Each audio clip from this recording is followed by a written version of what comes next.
all that stuff. But I let him know how proud I was. That was epic. To play baseball for 7 hours and whatever minutes and grind from pitch one all the way to the last pitch. That was awesome. And made a point of letting Nate know that was outstanding. And in the playoffs, emotions get in it, and I think the word that I lived it last year with Houston, and this year there's been some powerful moments, and that was a powerful moment.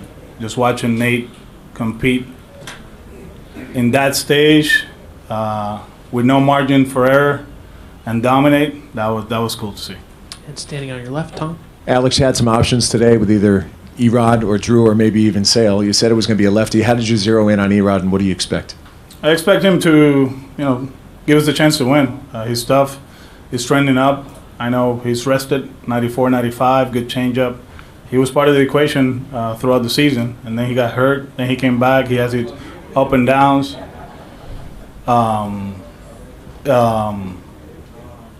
Where I was, up and downs, and he came out of the bullpen a few times in the playoffs, and he's been good. So we expect him to go out there. It's a good matchup for us, we feel. As long as he is the usage that we like, he'll be okay. And Nick in the second row. Alex, does Eduardo's leg issue date back to when he hurt it, when he hurt the ankle? The ankle, yeah. It's not the knee, it's the ankle. So it's not related to last year at all? No. So there's some damage there, or?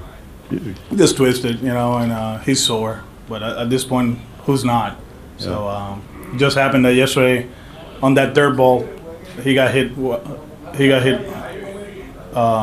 hard, I guess, and he twisted a little bit. Then he had to sprint to first, and then whatever. He was on the ground the whole time. So when you brought him up to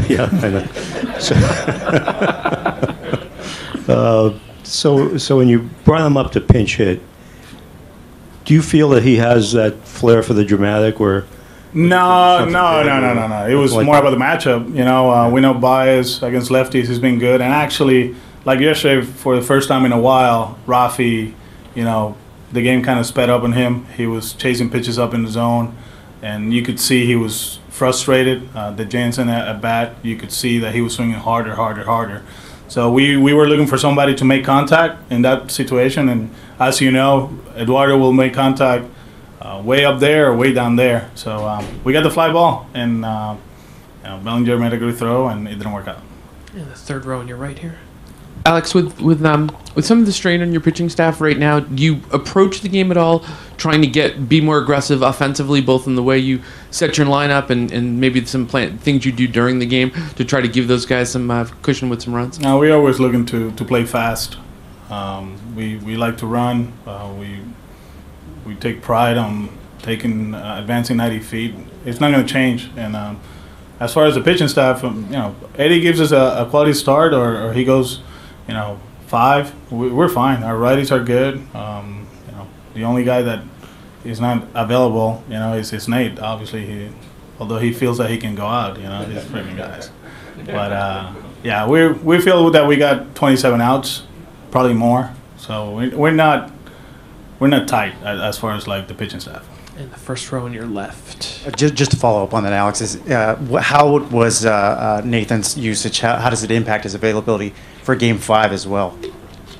We'll find out. Like I said last night, after the game, he stayed there getting treatment. He actually we had breakfast today, team breakfast, family breakfast in the hotel, and he was saying that he's ready to go tonight. He told the wrong person that. He hasn't approached that to me, but he's a strong guy, and I don't know. He maintained his stuff throughout, but we got to be careful too. We know that there's a Game 4 and a Game 5, and if necessary, Game 6. So we'll manage and we'll maneuver his workload accordingly. And you said outside of him, so Sale and Price would also be possibly available tonight? Not Chris. And Mark in the second row on your left. If you can take one more Nate question.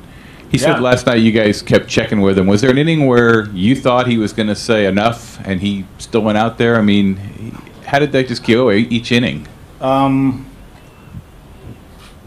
When he struck out Turner, that was, So he comes in, and I'm like, I went in with him. I said, how you feel? So I'm ready to bunt bogey over. I'm like, okay, you feel great. So actually at one point he's like, let me finish this.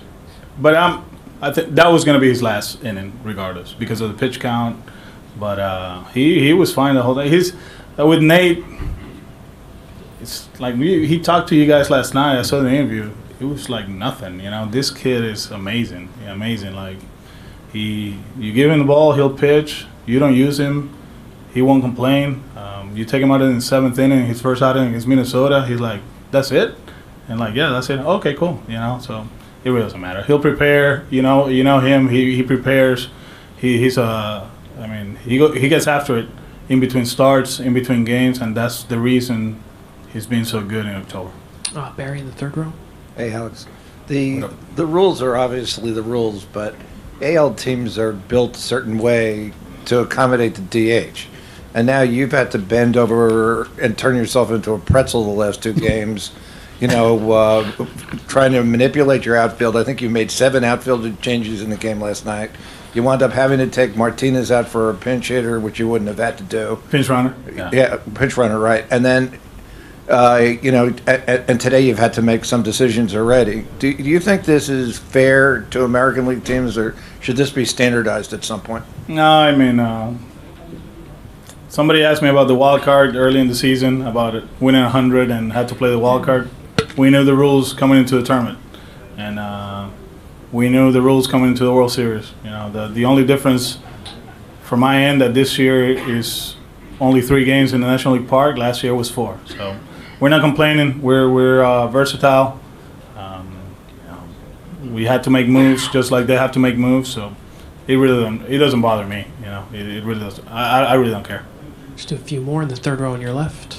Felicidades, Alejandro. Gracias. I think Benintendi in the first game swung behind Mookie Betts when he was on the steal. Instead of bunting, which is almost not done nowadays, why is not that done more often? Sacrificing a strike but swinging in order to delay the mechanic to get a steal. Do we have time? I mean, we bunted yesterday. I was trying to buy an at bat for Mookie with man in scoring position or Xander. That was the reason we bunted Christian. I don't know. There's a lot of studies, a lot of information that goes into decisions like that. And like I said, there's not enough time to explain it here, but that's something that when we have to, we'll do it. But most of the time, we feel that we'll take our shots, 3 shots to score runs. It's not a given that when you bunt a guy over, that guy is going to score. But like I said, if we feel that we can buy an at bat to one of our best players with man in scoring position, we will do it. We'll finish up with Mike here as Clayton's on his way. Alex, a couple of days ago, I think you talked about the need to get the top of the order really going. How much of putting Benny back in the order number 2 spot is part of that, and how much of it is matchup related, trying to get Mookie and Bogey and JD all going? No, it's matchup related. He put good at bats against lefties early in spring training. Early in the World Series. Golly. We feel that it's a better matchup, and then we got Jackie for the hard throwers later on. Just those, But yeah, we need our top of the order to get going. You didn't see that often. I think halfway through the season there was a game they went 0 for 23. Xander, JD, and Mookie. So I mean, yesterday it happened. Give credit to the pitchers. We expanded the zone a little bit. We stayed swinging at pitches in the edge of the zone, and that's what happens. Hopefully tonight, we get back to looking pitches in the middle of the zone and do damage. Alex, thanks for your time. Thank you. Clayton Kershaw's on his way down, and Chris Sale will be here at 3:15.